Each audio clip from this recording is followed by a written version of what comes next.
আসসালামু আলাইকুম। সবাই কেমন আছেন? আশা করছি সবাই ভালো আছেন, আমরাও ভালো আছি। আর এই তো টমেটো সস বানাচ্ছি। এখানে আমি 4 কেজি পরিমাণ, 4 কেজির চেয়ে সামান্য বেশি, 4 কেজি পরিমাণ টমেটো নিয়েছি আজকে সস বানানোর জন্য। টমেটোগুলো সব পাকা পাকা হতে হবে, কোনো রকম একটু কাঁচা হতে পারবে না। টমেটোগুলো প্রথম আমি সব ধুয়ে নিচ্ছি,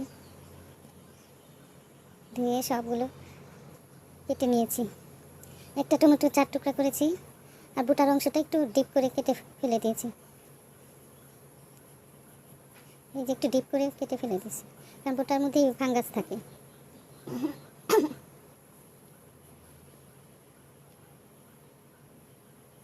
আর এই হলো আমার সবগুলো টমেটো।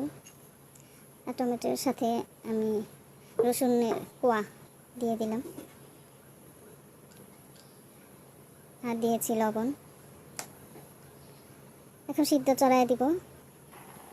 আমরা এটা প্রেশার কুকারেও করতে পারি, বা একটা বড় হাঁড়িতে রেখে চড়াই দিলে হয়ে নরম করে নেব, একটু সিদ্ধ করে নেব।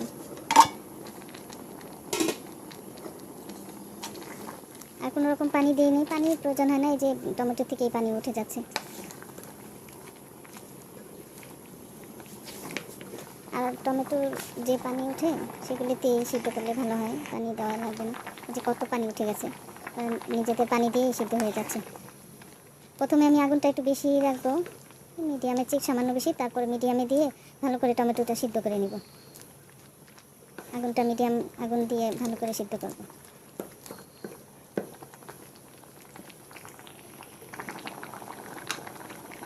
এই তো টমেটোটা সিদ্ধ হয়ে গেছে প্রায়। আমি এখন ডাল ঘুটনি দিয়ে ভালো করে, ডাল ঘুটনি বা অন্য যে ঘুটনি আছে একটু ঘুটে দিতেছি, ঘুটে ফেলছি।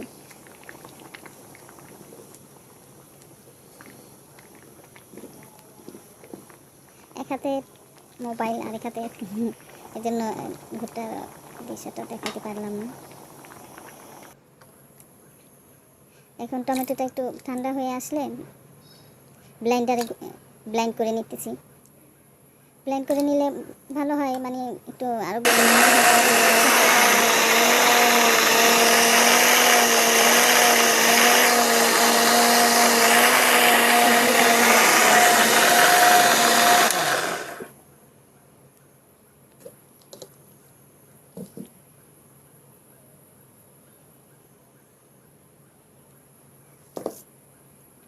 আর এখন টমেটোর সিদ্ধটা ছেঁকে নেব,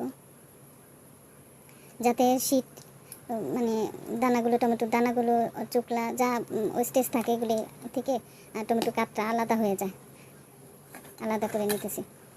আর এইভাবে করলেই দুইটা জিনিস আলাদা হয়ে যাচ্ছে। ওই শীতগুলি যে টমেটো দানাগুলি আর ওই চোকলা যা আছে ময়লা আলাদা হয়ে যাবে। ভালো করে আমি ছেঁকে নিব সবগুলো টমেটো।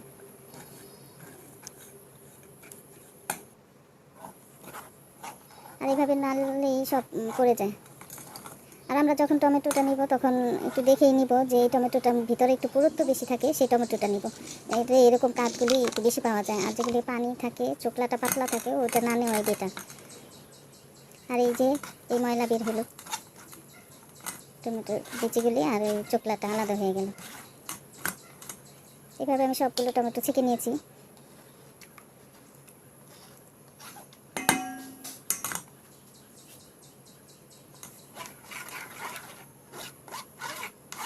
আর আমি কোনো রকম পানি ইউজ করি না, সবটাই টমেটোর ভিতরের পানি।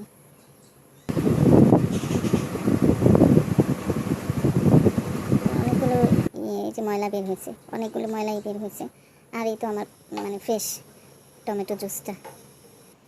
এখন আমি চুলায় দিয়ে দিয়েছি, চুলায় দিয়ে ভালোভাবে এটা আমি জাল করব, বারবার নেড়ে নেড়ে এটা জাল করে ঘন করে ফেলবো।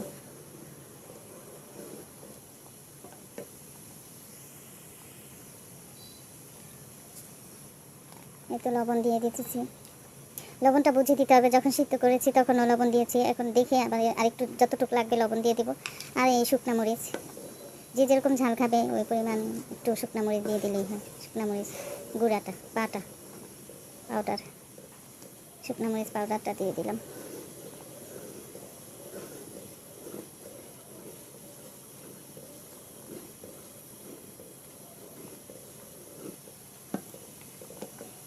জাল দিয়ে আমি আরও ঘন করে নিতেছি।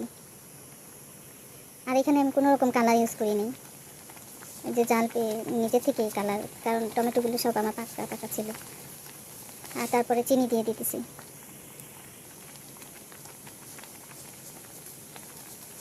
বেশি মিষ্টিও যেন না হয়, আর স্বাদ মতো অল্প পরিমাণ দিয়ে দিলেই হবে।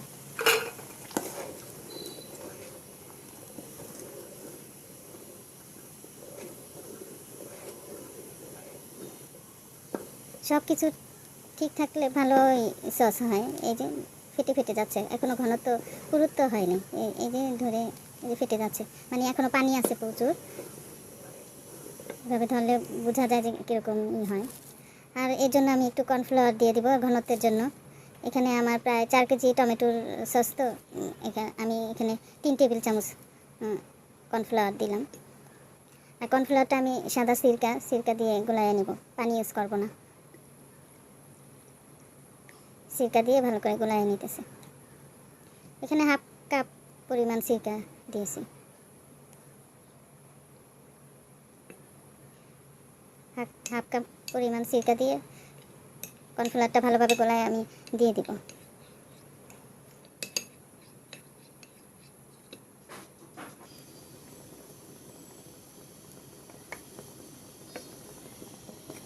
এই যে গড়াইয়া পড়তেছে, এই যে ফাইটা আছে গড়াইয়া পড়তেছে। আমি এখনও কর্নফ্লাওয়ারটা দিইনি দেখানোর জন্য যে এই যে গড়াইয়া পড়তেছে, ফাইটা আছে। এবার আমি কর্নফ্লাওয়ারটা দিয়ে দেব। কর্নফ্লাওয়ারটা দিয়ে সাথে সাথে খুব ভালোভাবে নাড়াচাড়া করতে হবে, যাতে কর্নফ্লাওয়ারটা না জমে যায়, দানা দানা না হয়, সসের সাথে ভালোভাবে মিশে যায়।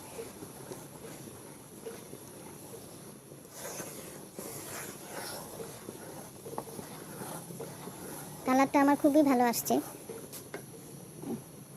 আলোর জন্য হয়তো বা মাঝে মাঝে একটু ফ্যাকাশে আসে, কিন্তু অরিজিনালি খুবই ভালো আসছে, খুবই ভালো কালার আসছে। খুব ভালোভাবে লাগতে হবে কর্নফ্লাওয়ারের গোলাটা, যাতে ভালোভাবে মিক্সড হয়ে যায় সসের সাথে। এই যে ঘন হয়ে গেছে, এখন আর ফাটতেছে না, ঘন হয়ে গেছে, পুরুত্ব হয়ে গেছে। আমি আরেকটু জাল দিয়ে নিব, অল্প আরেকটু জাল দিয়ে নিলে আমার সসটা অলরেডি হয়ে গেছে। তারপর আমি আর অল্প কতক্ষণ জাল দিলে খুব ভালো হয়ে যাবে। এই যে পড়তেছে না, গড়াইয়া পড়তেছে না, আমার পিসটা ছোটো ছিল তাই বোঝা যাচ্ছে না, এই জন্য আমি ঘুরাই আবার দেখালাম। একেবারেই সুন্দর একটা গ্রেভি আসছে, ভালো হয়েছে।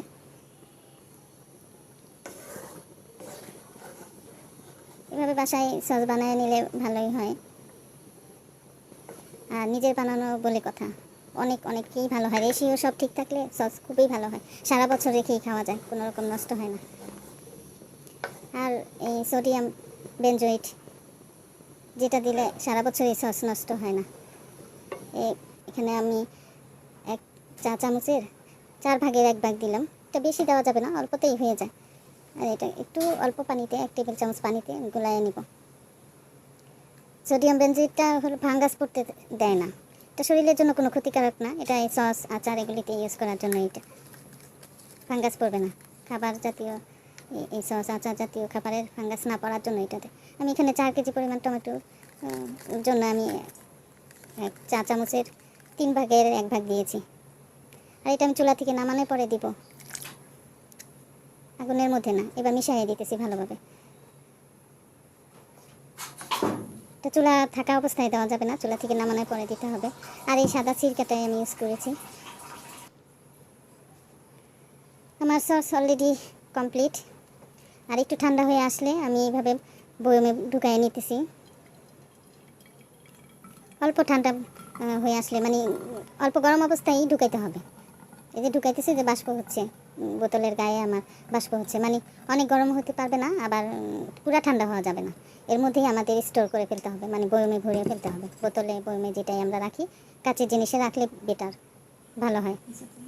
আর আমি এই যে কাঁচের বড় একটা বয়ম নিয়েছি, বোতল নিয়েছি, এর মধ্যে ঢুকাই ফেলতেছি। একটু গরম অবস্থায় সেট করে ফেলছি।